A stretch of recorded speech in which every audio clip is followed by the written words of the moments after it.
Hey guys, it's Swad Balazi here. I'm joined today by Andrew, Tyler, Jasmine, and John. Thank you guys for being here. You're welcome. No problem. Today we have a great discussion. We're going to talk about free lunches, or why lunches should be free for students K through 12 in the Fairfield-Sassoon Unified School District. So can someone start by telling me what the issue is when it comes to free lunches in school? Well, so what the issue is that we have your kids that have no problem buying the lunches. You have your kids that can't afford the lunches that are on the free or reduced lunch program. Then you have kids below that demographic who can't even get that because they don't fall under the requirements. And as such, they have there's an issue with the kids that can't get that lunch because not only can they not get it, they have to bring stuff from home, and sometimes you can't even do that. And not to mention, the lunches are not the most nutritious thing. Yeah. So the issue we're seeing here is that kids do not have access to the nutrition that they need. And teachers always used to say, and still say to this day, is breakfast is the most important meal. And some lunches start at 11 or 12, and then you have minimum day, which sometimes you don't even get lunch, and then sometimes you have certain days where lunch is moved up to 10 a.m. So that's still considered breakfast, and students still cannot eat because they don't get the free reduced lunches. So that's a problem. Yeah. Let's talk about the nutritional part too. I think it's also important how to keep the food nutritious, comparing it to like what I've seen. Most of this stuff they offer is kind of like frozen foods, not really made in the cafeteria, kind of like stuff you can buy in the frozen section of the like your supermarket, which is not healthy because it'll have preservatives and stuff. They kind of looked at it and they saw like they compared to California schools that on their standardized testing, I think it was called STAR testing, and they found that there's like a 43% rise in higher test scores of students from schools that had healthier lunches that weren't like frozen, that had like private companies basically providing the food for them. So it kind of showed that it affects how the students do in the schools, and that especially even it's in the time of high school, that's when we're like developing like physically and how we think and stuff like that. And I think it's good that we're getting the right nutrition to like help us learn with our cognitive thinking, because they did a study in the California Nutritional Institute, and they showed that like during the high school time period, we should be getting like the right nutritious food. It's the most important like time. Also like how breakfast is the most important meal of the day. So it kind of it really affects how we're doing in school, how they're feeding us. Yeah, and then like when you're studying or you're taking notes, your stomach starts to rumble, and not only can you feel that and that tells you you're hungry, but other people can hear you too, and it's almost embarrassing. Disruptive too. Yeah. It's disruptive too to other people, but mostly like for your self-confidence, it's embarrassing. Like for example, I mean, my stomach was rumbling not too long, a couple months ago in POF's communications class because I hadn't ate any breakfast, and I was so embarrassed, and I had money to buy food, but I just didn't have time. So some people in high school have like the money to get breakfast before like walk to like Walmart or something, but they just don't have time because the parents have to go to work, they have to drop off their younger siblings, they have other priorities that isn't, let me make sure my eldest eats, you know what I mean? And that's why they don't eat breakfast, because either they don't have time or their parents don't have time to make it. Exactly. It's not that no one cares. It's just time, money. Money's a big issue because there's 180 days in the school calendar, and lunches vary from $3 to $4. So I just rounded up to 4. So you multiply 4 by 180, and that's $720 a year that school costs per student. That's $300 away from $1,000 a year. A lot of money. It's a lot of money. Thank you, John. So it just shows you where we're at as a society when it comes to prioritizing our kids, whether it's K or in elementary or middle school or high school. So from there, can everyone tell me actually their experiences with school lunches? Yeah, I actually was a part of the free or reduced lunch program back in high school or so. My dad, he was a single parent at the time, and he was retired, so his pension and everything, all the benefits actually allowed him to be a part of the free and reduced lunch program. But he obviously, he had the time to make the lunches or whatnot. But he's kind of an old man, so he didn't really want to do it. So I would eat lunches at school, and I paid about 40 cents per lunch, which is about like $2 a week or so, since there's like 5 school days. But sometimes it would be like one of the days we couldn't eat because it was a minimum day. So these lunches that they would give us, they weren't exactly the best lunches. They were probably something, that you would get from a supermarket frozen section, or even sometimes it was not exactly it didn't exactly fulfill dietary needs. Like they would offer fruit and vegetables and sometimes, but I would usually see people not grabbing the fruit or vegetables. They would usually just grab like the main course, and then they would just like go on their way with it. Yeah, because kids don't like healthy stuff. Yeah, they don't want to. Well, I mean, it's just like an apple. Like, would you rather eat the apple or would you rather eat the? You actually have to pay for that now. Oh, you have to pay for the apple. Okay. I would get in trouble if I would grab a couple apples. Yeah, I would get in so much trouble. I had never gotten in trouble for grabbing vegetables and fruit. I got in trouble for stealing 2 entrees. Okay. Thanks, Tyler. But yeah, so like you'd have these it was usually like a myriad of foods. You'd have like maybe some Mexican food, some Chinese food, and then there's like pizza or pasta or whatnot. And a lot of the kids, they would usually go for the Chinese food, and the Chinese food usually was like a takeout box, and it was usually like orange chicken, kung pao chicken or something on a bed of rice. And the rice wasn't exactly that good, but you would usually have people coming up to you like asking, hey, are you going to finish your rice? Are you going to finish your rice? And it would be like your friends or even just some random person that would come up. And at the time you'd think like, no, get away, this is my rice. I want to eat my food or whatnot. But these people probably didn't have a lunch at all for themselves. They were probably just hungry. They wanted something to eat. They would just eat rice and soy sauce with it. Yeah. And that would be their meal for the lunch. Yeah, Didn't and you just say something about like bread crust or something like that? Yeah, I used to get free reduced lunch as well. I mean, my dad works at a convenience store, so you kind of have to. Yeah. And I remember I used to eat pizza, like cheese pizza, and my friend used to always ask me if she can have my crust, and I would give it to her, but it's just like a piece of crust. That's how hungry they are. And it's not that they were like starving or anything, but it's just they couldn't afford to get lunch, and that was their only meal for the school period. I'm sure she could eat at home, but for the 8 hours, 8 till 3, 7 to 3 sometimes, like she couldn't eat, and she would ask for the crust. And pizza also is rubbery. I know you guys, no matter what school, Bethel, Fairfield High, Armio, no matter what, you had like the rubber pizza. And of course we'd be like, that's disgusting, I don't want it, so I'll just get like a burger or something.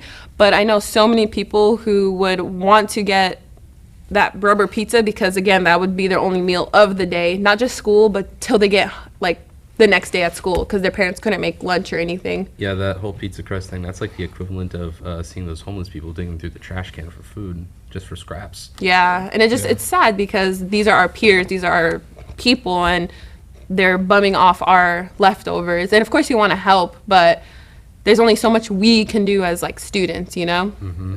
There's a problem too if a student gets like, let's say $5 of money for lunch money, they would if they go to the food window, they would rather get like 5-6 bag of chips rather than like a small, they say nutritious hamburger.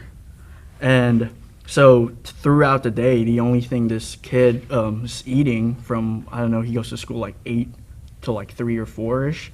And throughout the whole time, I don't know how long that is, like 12 hours, all he's eaten is like 5 bags of chips. And then he's had to go throughout the whole day trying to learn math, English, Spanish, and all that. And all he's had for his nutritious is basically chips. Well, I can see how that affected you, with the whole cognitive skills. You thought Yeah. 8 to 3 was 12 You're the hours. guy. Yeah, this is the result of eating 6 bags of chips for 12 hours. No, but you bring up a good example though, because it's, why wouldn't you rather have 5 bags of chips for like $2 instead of something for like small and honestly not that good or healthy right there and then? And that's kind of where we're at too. Yeah, we're about like quantity over quality. Exactly. That's not healthy. Yeah. Yeah, and just to touch up again on like food, I know for some people, religious aspect, they couldn't eat certain food because it wasn't kosher or halal. And I know for a fact Fairfield High didn't offer halal or kosher food. And then for me personally, I'm a vegetarian. I wasn't when I was in high school, but if I were, they didn't have any vegetarian option besides cheese pizza and then a salad, but the chicken was on the salad, and that kind of defeats the purpose because it has the chicken juice and meat juice. And so if we're trying to fix the problem of making it free for students, we should also try to make it nutrition, like you said, and we should also make it accessible for everyone, regardless of gender, or religion, and gender, and their personal affected, but I get it. and their personal belief as well, Right. whether it's like vegetarian or vegan. Because like you know, like that's not the only religion and culture that are that way. Like there's Hinduism, there's also Judaism, there's all these other people that don't eat meat, or they can't have certain kinds of meat as well. And actually that brings me to my topic of what I faced when I went to school. So I was also, like Andrew, I was part of the free reduced lunch program, but that was only for the latter half of my public school life. And that was fine, you know, sure the food sucked, but at least I was having food. Because before, I would be having to get the emergency lunch, which is not a good thing. And this is what the Fairfield Sassoon district does, is that their policy regarding emergency lunches is if you get like enough lunches that cost around $10 altogether, and you don't pay it off, this is what you get. What is that? This, my friend, is God. a cheese sandwich. I mean, it looks healthy. Don't let the Show bread. it to the camera. Don't let the bread fool you. In school, you would get Like a hamburger bun, buns. yeah. You wouldn't even get toast. Not even whole wheat toast. This is Like- $4. You wouldn't get anything healthy. This is $4. And you know Cheese what? and mayo.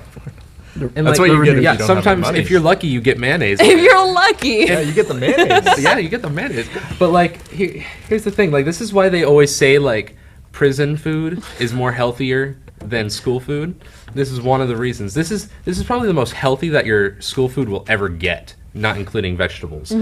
And the sad thing is like we were talking about earlier about cultures. What about people who cannot eat cheese? They're lactose intolerant. So you don't even get the cheese sandwich. You literally get just bread Bread. and Mayo if you're lucky. and like from a Christian, man cannot live on bread alone. It doesn't work. Yeah, you need fish too. So yeah, that just shows you what kind of lunches kids have to this day too. Not even just back in the day, but I know my brother goes to Fairfield High still, and I asked him about like lunches like this, and they still offer nasty hamburger bun with mayo if you're lucky, and American cheese, which can't even go on that rampage right now. That's for a whole nother discussion. But just to go back, how can we not only fix the problem with it being free to all students K through 12, but how can we make it more nutritious too? Make it more nutritious. Well, I mean, there's been studies done, I think by Michael Moore. He did a movie about like the American education system, and he was focusing on all aspects, such as like what homework are we giving our kids, or like what are we teaching our kids. But he also focused on our nutrition system, our lunches, our cafeterias. And what he found was in like places like France, Germany, Norway, all these European nations, they were feeding their kids a much more nutritious meal with fresh produce, with all these great meal options, but the costs were almost negligible. They weren't any different to what we're feeding our kids right now. It costs about, I think, like $2.50 or so to make a meal.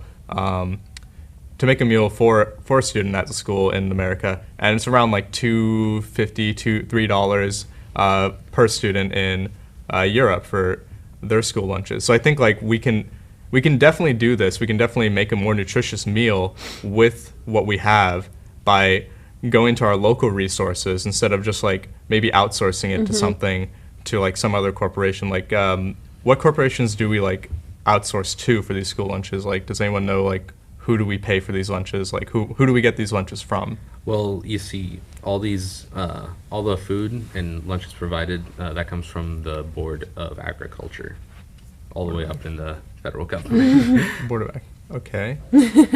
Yeah, they did. Researchers looked at the difference between California schools and schools not in California that get their food made in the cafeteria, compared to the schools we have here who mostly get like big packages of hamburger patties like shipped, and then they just reheat it. It isn't that much of a cost difference to make it in-house compared to getting it shipped, and the much more unhealthy choice.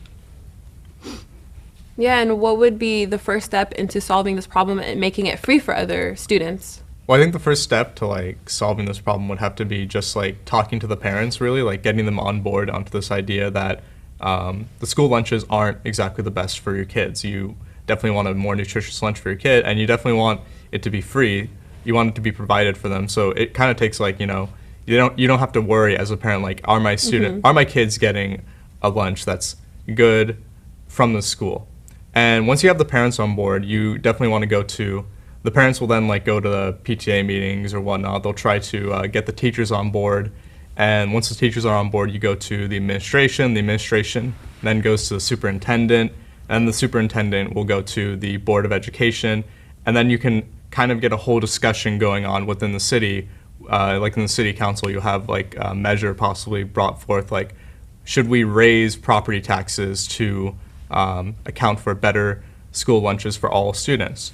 And really, a lot of people, like, you have to worry about the people who own houses in the area. And you already have the parents on board. You're already going to have them on board. If it's a better lunch for your kid, you're going to be on board for that. But the people who don't have kids, people who are maybe like 60s or 70s or so, who don't have any kids in the area, they don't really see any benefit from this.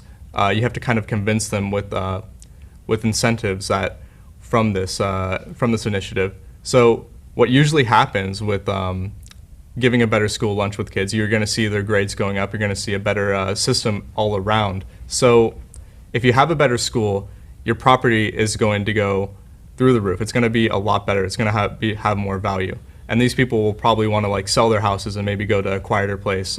And then you'll have people who are like a young family. They'll come in and they'll buy that property for that price because it's a good school. That's what they're going to do. So and of course, those people are going to be willing to pay that tax too. Yeah, they're going to be willing to pay that tax for their kids. Exactly.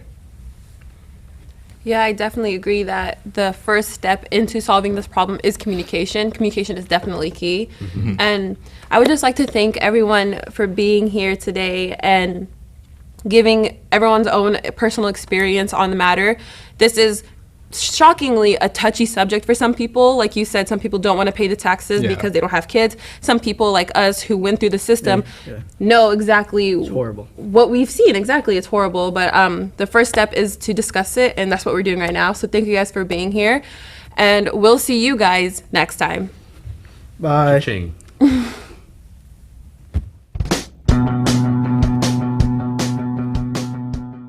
If you are interested in a career in sports broadcasting, Whether you're commentating a live game Or hosting your own TV show.